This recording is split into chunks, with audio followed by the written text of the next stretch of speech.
Patrice used to joke about this. You were a very good-looking guy. Young. We talked about that earlier on the show. Yeah, you were an athlete. Where did the anger to become?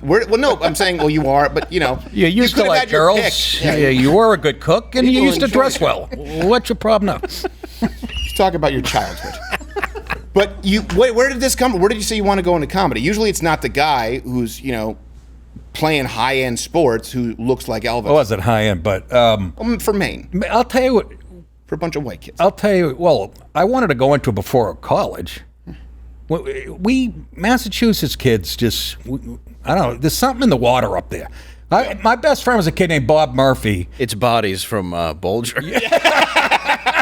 And he was funny a little bit in his own way.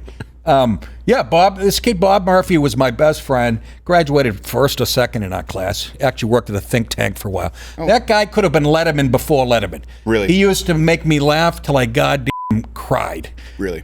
He was just so quick and so smart, and we were into stand-up, and he's the one who said to me, I think I was home from college, a hot summer night, he goes, let's go into Boston. Steve Sweeney was kind of big on the radio, doing Mayor Kevin White. Mm-hmm. So he goes, let's go into one of those clubs. We'd never been in a comedy club. So we go into Stitches. It's Sweeney Meanie night.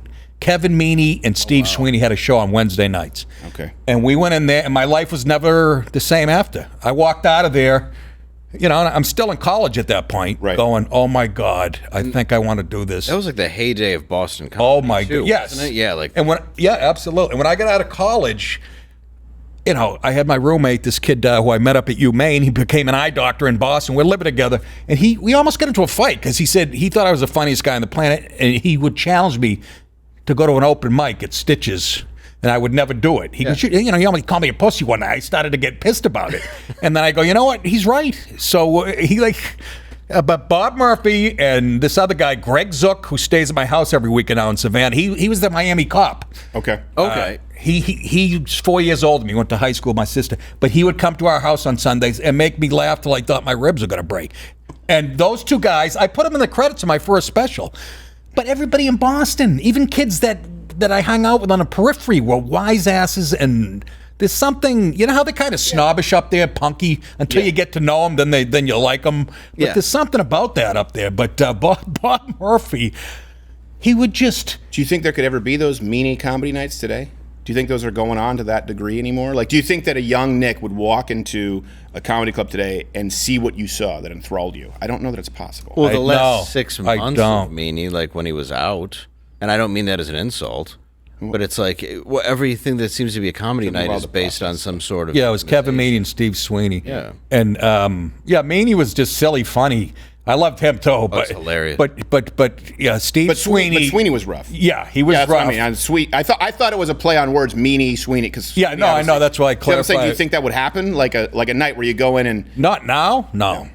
That's what I'm saying. We're regressing. Because I remember that for me. Now, what's funny is I did acting before I ever did stand-up. And I saw some of it today when you hurt your knee. Yeah, that was terrific. Fun. No, but I missed a lot of school. Like, I'd be tutored on set, and then the union destroyed the film industry in Montreal. Because you could film, you could make it look like old London, you could make it look like France, you could make it look like New York. Everything was going there. Yes. Then the taxes got too expensive.